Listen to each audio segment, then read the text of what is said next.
Yo, what is going on, guys? It's your boy Jelson here, and today we're back at it with a brand new NBA video. And in today's video, we're going to be talking about a prospect that is very intriguing to me, a guy that has a lot of upside to him, but he does have some developing to do, which is something you could say about most players, but this player especially, because he has scary upside if he does develop. So let's hop right into the video. In today's video, we're going to be talking about Dyson Daniels, which you probably saw by the title and the thumbnail. But I want to talk about this player because he's very special in a way to this draft class. He's very different compared to a lot of the guys that were drafted. He's like 6'7", 6'6", depending on where you look.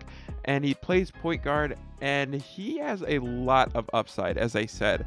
Being that tall, you automatically get built with just a ton of upside playing the point guard position, right? You look at Cade Cunningham. I'm not saying he's Cade Cunningham, but what I'm saying is you look at taller point guards, Cade Cunningham, LaMelo Ball, Lonzo Ball, these type of players, these type of, taller point guards, these guys that can produce at an NBA level, not solely because they're tall, but it definitely helps their case for becoming a all-time or just potential great, right? Height definitely matters at the point guard position.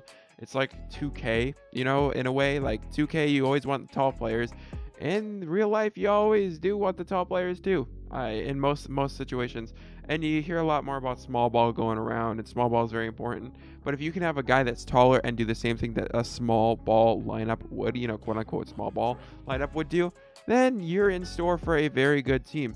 So let's hop right into why I think Dyson Daniels is a solid prospect and a guy that I would look out for if I'm a NBA fan. As I say in most of my prospect type of videos, definitely look out for this guy. And it doesn't mean that you have to watch every game for this team that he plays for, which in this case is the Pelicans. You don't have to watch every game, or you don't have to, tune into every game at least. Just, catch highlights here and there. Just see what's going on, see how he's cooking. And I'm telling you right now, this guy in a couple years is a guy you're not going to want to miss out on, at least hopefully. I don't want to jinx him too bad, but it seems like if he can produce and develop on the offensive side, I think he's going to be a very good player. And right now, he can even, produce as a defender and a playmaker because he's one of the best, if not arguably the best playmaker in this entire draft class. And defensive wise, he's probably the best defensive point guard in this draft. And I don't think there's much debate. I could be completely blanking on someone, but I think that he is probably the best defender, right? Probably the best defender for a guard out of this class. And I'm excited to watch him play because on the Pelicans, you see guys like Zion Williamson, where Zion Williamson needs somebody to feed him the ball. You could say you have CJ McCollum, you have Jose Alverado, you have a couple guys, right, that could feed Zion the ball. But I think CJ, he's going to have a much larger scoring role in a sense. He's going to be a shooter. Brandon Ingram, you know what he brings to the table. He's a stretch wing, a guy that can, put it on the floor, shoot it, do just about anything except for play elite defense, and his defense has improved. So I would say that Brandon Ingram and having a guy like Dyson Daniels is going to be a match almost made in heaven. Zion Williamson, as I said, along with it, Zion's going to feast off of lobs and just paint passes off of Dyson. It's going to be very, very, very interesting to watch. And then looking at the whole Pelicans team as a whole, he's going to slot right into that need of what Zion, or rather Lonzo Ball, did a few years back when he was on the Pelicans. And he's going to become that playmaker. He's going to play good defense.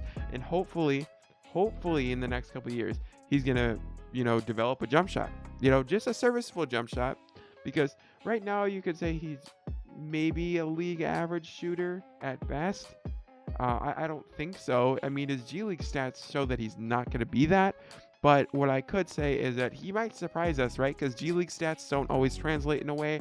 So he's at 25% from 3 in the G League. I could see that easily going up, or could also easily see that going down. So Dyson Daniels, if he can produce at any way from the 3-point line, in any way at all, he's going to be an extremely valuable asset. And definitely in the conversation for Rookie of the Year.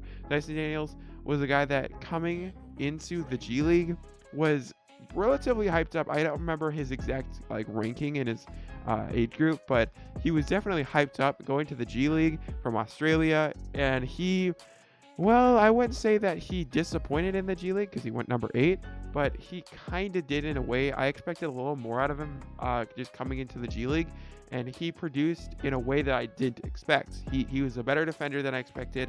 He was a better playmaker than I expected, and he wasn't as good of a shooter than I expected, right?